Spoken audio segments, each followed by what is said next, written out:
Avec quoi l'hypnose peut-elle être combinée contre les douleurs? Je vais parler de technique et vous dire avec quoi donc vous ne devriez pas combiner l'hypnose contre les douleurs. Je vais également parler de ça. Bonjour à toutes et à tous, soyez les bienvenus dans cette vidéo. Je suis David Vigneron, je suis formateur en hypnose clinique, par ailleurs infirmier diplômé d'État et j'ai notamment conceptualisé la méthode hypno-antalgie, prise en charge des douleurs chroniques. Avant de démarrer la vidéo, je vous précise que vous avez la possibilité de vous inscrire à une conférence en ligne intitulée « Apprenez enfin comment traiter efficacement les douleurs chroniques de vos consultants ». Le lien pour vous y inscrire figure sous cette vidéo. Au programme, je vais vous partager les 5 points clés pour obtenir 95% de réussite lors de vos prises en charge. Je vais vous expliquer ce que sont réellement les douleurs chroniques. Je vais répondre aux problématiques les plus fréquemment rencontrées en consultation. Je vais aborder l'erreur fondamentale à éviter lors de vos accompagnements. Je vais vous donner la méthode pour mobiliser toutes les ressources de vos consultants, méthode que, selon moi, tout thérapeute devrait utiliser, bien entendu. Je vais répondre aux questions que vous vous posez, profitez-en, c'est actuellement gratuit, le lien figure sous cette vidéo. Allez, on y va. Avec quoi l'hypnose peut être combinée contre les douleurs? On va évoquer cela en long, en large et en travers et je vais aussi vous expliquer selon moi avec quoi vous ne devriez pas la combiner et pourquoi. Alors, d'abord, je vais vous répondre d'une façon relativement large. Je vais vous répondre que vous pouvez la combiner, cette hypnose, avec tout ce qui ne fait pas de mal. Parce que je pars toujours du principe que quand on accompagne des consultants, on doit être évidemment dans une démarche non sectaire, non addictive, parce que le consultant ne doit pas dépendre de nous, mais plutôt de lui-même, de ses ressources, et on ne doit pas faire de mal, on ne doit pas lui proposer des choses qui pourraient lui nuire. Alors ça rejoint les fondamentaux de la médecine, me direz-vous exactement, c'est un petit peu sur quoi je me suis référé, indépendamment du fait que, bien entendu, je pense qu'il n'y a pas forcément besoin de le préciser. On est tous d'accord, on ne doit pas proposer des choses qui font du mal. Et puis, je parle aussi, je dis fréquemment qu'il faut faire attention aussi aux tarifs qu'on propose. Alors, ok, on ne fait pas de bénévolat, mais bon, ça c'est un tout autre sujet. On ne fait pas de bénévolat, on est bien d'accord, mais pour autant, on pourrait faire du mal si on demandait 600 € à chaque séance destinée à aider les consultants à lutter contre les douleurs. Bon, là, je pense qu'on est également tous et toutes d'accord. Alors, je vais vous donner quelques exemples. Moi, j'ai déjà eu l'occasion d'utiliser de l'hypnose et c'était un monsieur de 84 ans, à 2 ans près, 80 et quelques années, je crois 84 ans, avec un ami qui pratique le Reiki et on a fait une séance tous les deux. Donc, lui était sur le côté Reiki et moi, j'étais sur le côté hypnose, enfin, selon nos compétences, bien entendu, et on a fait en même temps. Donc, c'était de l'hypno-antalgie pour moi avec des techniques de convincing, notamment lévitation d'un bras et puis au bout du compte, j'ai eu lévitation de 2 bras, alors que lui, donc, mon ami, pratiquait le Reiki. Ça fonctionnait admirablement bien. Moi, je ne peux pas vous en dire plus s'agissant de Reiki, tout simplement parce que c'est pas ma spécialité. Je connais un tout petit peu, mais enfin, néanmoins, c'est tout de même pas ma spécialité. Ça a été très intéressant, très complémentaire, très efficace. Le monsieur était très content. Alors évidemment, je lui ai proposé avant parce que c'était un de mes patients. Il a été d'accord, je lui ai expliqué, on a beaucoup discuté. Et voilà, j'ai trouvé ça vraiment génial. Donc vous voyez, quand je vous dis que vous pouvez le combiner avec le Reiki, eh bien, c'est parce que c'est du testé et approuvé. Ensuite, eh bien, je vais vous dire qu'on peut combiner l'hypnose avec l'EFT, donc l'hypnose à visée lutte contre la douleur, apprendre à gérer la douleur des consultants, et d'ailleurs, peu importe le motif de consultation, finalement, avec l'EFT. L'EFT, ce formidable outil destiné à procéder à des libérations émotionnelles. Et le gros avantage qu'on a en EFT, c'est que le consultant peut fermer les yeux. Peut-être contrairement à l'EMDR qui part de base des mouvements oculaires. Donc là, il faut effectivement la plupart du temps garder les yeux ouverts. Le gros avantage de l'EFT, c'est que le consultant peut fermer les yeux et donc on peut tapoter où le consultant peut se tapoter pendant qu'on utilise des méthodes d'hypnose, d'hypno-antalgie. Donc hypnose plus EFT égale, ça fonctionne admirablement bien. Vous savez, je vais vous citer une phrase que je connais par cœur, mais que probablement vous connaissez, enfin une citation. Le tout est plus que la somme de ses parties. Le tout est plus que la somme de ses parties. Cette phrase serait due au grand Aristote. Donc, c'est pour cela que très souvent j'illustre mes propos d'une façon mathématique, mais tout à fait fausse mathématiquement parlant, mais ça rejoint la citation d'Aristote, c'est 1 plus 1 égale 5.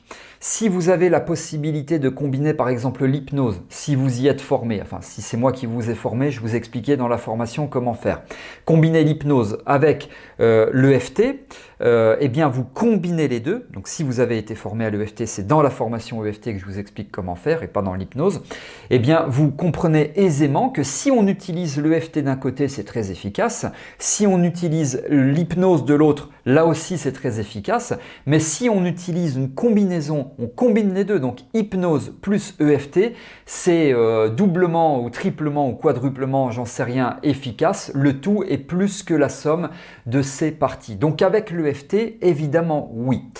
Ensuite, je vais vous parler d'aromathérapie. Moi-même, je suis formé en aromathérapie, même si je ne l'évoque pas beaucoup dans les vidéos. Et parfois, pas tout le temps. Hein. L'EFT, je n'utilise pas tout le temps. L'hypnose, je n'utilise pas tout le temps. L'aromathérapie, je ne l'utilise pas systématiquement. Donc l'aromathérapie, je l'utilise quelquefois. Et c'est extrêmement intéressant, là aussi, parce qu'on joue sur un canal sensoriel très souvent mis de côté, je trouve, et c'est dommage, c'est le canal olfactif qui fonctionne extrêmement bien pour des raisons neurologiques, parce qu'il permet de se connecter à des émotions, même si consciemment, on n'est pas capable de dire quelle est cette émotion. Et ça fonctionne très très bien. Alors quand on me dit, par exemple, l'huile essentielle de lavande, eh bien ça permet de se détendre, globalement, je suis extrêmement d'accord, il faudrait que la science s'y intéresse un petit peu plus, mais je pense qu'il y a une stimulation du parasympathique, qu'on aide davantage le consultant à rentrer en état modifié de conscience, donc en état alpha. Donc l'aromathérapie, je dis un grand oui, et je vous rappelle aussi que les ancrages dont on parle énormément en hypnose, eh bien, on en parle d'un point de vue éventuellement visuel, souvent auditif, très souvent kinesthésique, mais n'oubliez pas les ancrages, j'allais dire aromathérapeutiques, les ancrages olfactifs, donc il y a un lien évidemment avec l'aromathérapie. N'oubliez pas ces ancrages, c'est très puissant. Donc les ancrages olfactifs. Donc imaginez-vous, grâce à l'hypnose, vous conduisez votre consultant dans un lieu de bien-être, mais c'est relativement profond parce qu'il est en état modifié de conscience, donc en état d'hypnose, et vous procédez à un ancrage olfactif et en plus vous utilisez, si par exemple il est dans un champ d'oranger, eh bien vous utilisez une petite fiole d'huile essentielle d'orange, ça se trouve très très facilement. Imaginez la puissance. Moi je vous le dis, ça fonctionne extrêmement bien. Alors voilà, je vous ai donné 2 ou 3 exemples, je pourrais vous en donner 1000 ou 10 000, avec la sophrologie évidemment, ça marche très bien aussi, hypnose et sophrologie évidemment, bien sûr pour moi le résultat est le même, les techniques diffèrent et donc on peut tout à fait également le combiner.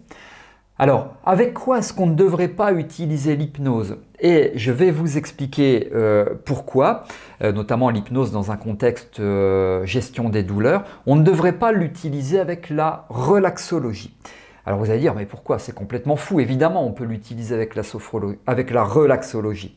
Alors oui, mais non. Alors je vous explique. Parce que si vous utilisez, et c'est mon argument, une méthode d'hypnose destinée à gérer la douleur, qui est bonne, qui est efficace, eh bien, dans cette méthode, vous gérez également la partie anxiolytique, c'est-à-dire la partie détente, la partie gestion du stress, la partie relaxation. Donc pour moi, si vous vous dites, il faut que je combine la relaxologie à l'hypnose que j'utilise pour aider mes consultants à lutter contre la douleur, c'est que la méthode que vous utilisez pour aider donc vos consultants à lutter contre la douleur, eh bien, n'est pas suffisamment développée ou n'est pas pas suffisamment efficace. C'est juste pour ça que je dis, selon moi, vous ne devriez pas combiner les deux. Je précise cela, évidemment, vous vous en doutez, parce que dans l'hypno-antalgie, la formation en ligne que je vous propose, eh bien, il y a vraiment tout un versant, évidemment, lutte contre la douleur, bien sûr, gestion de la douleur, c'est le terme plus approprié, mais également gestion du stress, c'est fondamental parce que plus le consultant a mal, plus il est stressé, plus il a mal. Et il s'inscrit comme ça dans un espèce de cercle vicieux duquel il faut sortir. Voilà, c'était une bonne excuse pour moi d'évoquer la relaxologie pour vous rappeler à quel point il faut travailler sur cette composante stress. Et j'établis le lien aussi avec, bien sûr, et c'est le point suivant, la magnifique cohérence cardiaque que vous pouvez tout à fait combiner avec l'hypnose parce que la cohérence cardiaque, elle offre quand même cette immense avantage de travailler sur l'aspect physiologique en stimulant davantage le système nerveux autonome, la branche parasympathique. Donc, hypnose plus cohérence cardiaque, ça fonctionne admirablement bien et d'aussi loin que je puisse me souvenir, j'ai utilisé l'hypnose seule fut un temps, mais je me rendais compte que ça ne fonctionnait pas autant que je pouvais l'imaginer, d'où le 1 plus 1 égale 5. Et en fait, la première technique que j'ai combinée à l'hypnose, eh bien, ce fut à l'époque la cohérence cardiaque. Et donc, vous êtes dans du 1 plus 1 égale 5 ou 1 plus 1 égale 10, enfin, vous ferez vos calculs vous-même. Donc, aromathérapie, oui plus plus. Cohérence cardiaque, oui plus plus. EFT, oui plus plus. Sophrologie, relaxologie, oui. J'ai mis un petit bémol sur la relaxologie, mais vous avez bien compris pourquoi. Le Reiki, je vous en ai parlé, mais si vous utilisez le magnétisme, allez-y, vous plongez votre consultant en état modifié de conscience et puis vous faites une séance de magnétisme en même temps. Donc, vous voyez que l'hypnose à visée gestion de la douleur, eh bien, on peut la combiner à énormément de choses. Donc, s'il vous plaît, ne vous en privez pas, combinez, testez et vous verrez, vous aurez de magnifiques résultats. Voilà ce que je souhaitais vous expliquer dans cette vidéo. Si elle vous a plu, vous pouvez liker en cliquant sur le pouce bleu. N'hésitez pas à vous abonner à cette chaîne YouTube en cliquant donc sur le bouton s'abonner. Vous activez la cloche de notification.